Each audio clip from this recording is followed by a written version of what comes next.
আমার নিরপেক্ষ একটি তদন্ত কমিটি দিয়ে আমি কদমতলীর যে যানজট সৃষ্টি হয়েছে সেই যানজট সম্পর্কে ইতিপূর্বে আমরা উপজেলা প্রশাসনের সাথে আইন শৃঙ্খলা কমিটিদের সাথে আমরা বসেছিলাম এবং সেখানে আমরা একটা রোডম্যাপ তৈরি করেছিলাম।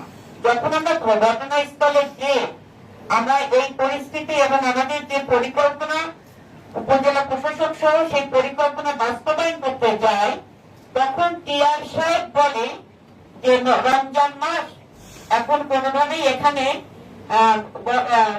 আইল্যান্ড তৈরি করা যাবে না সিমেন্ট দিয়ে।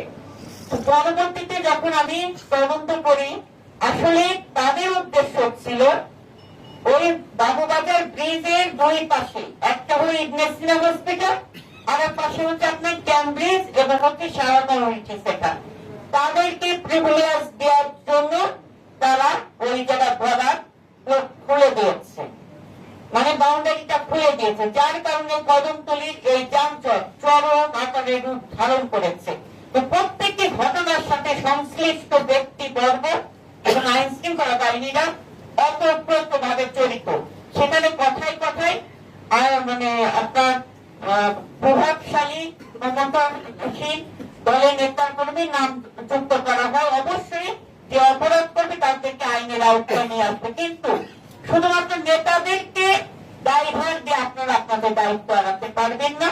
আমরা আমাদের দলের পক্ষ থেকে বলছি, আমাদের দলের কোন পর্যায়ে নেতা কর্মী যদি কোনো অপরাধের সাথে যুক্ত থাকে অবশ্যই আপনারা তাদেরকেও আইনের আওতায় নিয়ে আসবেন। সেখানে আমাদের পক্ষ থেকে কোনো সুপারিশ থাকবে।